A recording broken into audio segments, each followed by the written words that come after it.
want you to keep safe on this holiday weekend. For more on that, here's Bally Sports' Jeremy Taché. We are approaching one of the busiest holiday weekends of the year, and thus it's time to talk to Sergeant Steve Gaskins about drinking and driving. Sergeant Gaskins, thank you for joining us. I want to start right here and ask you, how does impaired driving affect our community? Well, unfortunately, impaired drivers, they cause a lot of damage. They hurt and injure people, and unfortunately, we have a lot of people that lose their life in drunk driving crashes. So it's something that affects all communities throughout the country. And I know here in the Tampa Bay area and across the state of Florida, for example, hundreds of people every year lose their life to an impaired driver. So we're trying to curb that behavior once again as we approach the July 4th holiday weekend. What can a DUI cost you as a driver?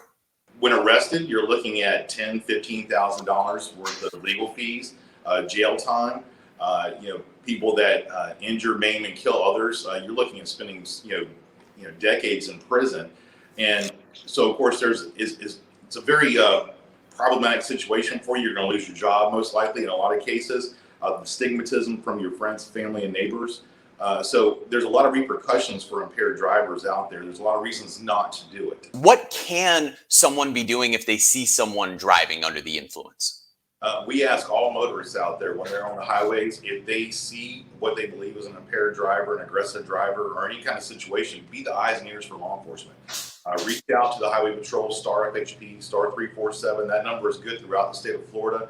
It'll reach one of our 7 communications centers. Give us a good description of what you're seeing on the highway, vehicle, the location you're at, so that we can get a trooper out there to you to interdict the situation. If you see something, say something. And how can people plan ahead if they're planning to go out over the holiday weekend? Plan your festivities in advance. Make sure that you have a ride home, a place to stay, designated driver, and a designated driver is not the one that drinks the least, it's the one that drinks nothing. Ride sharing opportunities, especially here in the Tampa Bay area, for example, in our big metro areas, you have all the Uber, the Lyft, the taxis, and so forth. There's a lot of ride sharing opportunities. There's no reason to get behind the wheel of a car. So if you plan that in advance before you go out, that's what will save you from hurting yourself or somebody else. And finally, Sergeant Gaskin, what would you tell a person who was planning to go to a get-together over the holiday weekend? Enjoy yourself. Enjoy what Florida has to offer to you. Enjoy your friends and family. Just do so safely. Again, plan your festivities in advance. Plan to not get behind the wheel of a car under no circumstances if you're going to have any kind of alcohol. And watch out for friends and family as well. Like I said, reach out to law enforcement if you see a problem on the highways. We all need to work as a team, one big community, so that we can all enjoy the holidays safely and get home in one piece.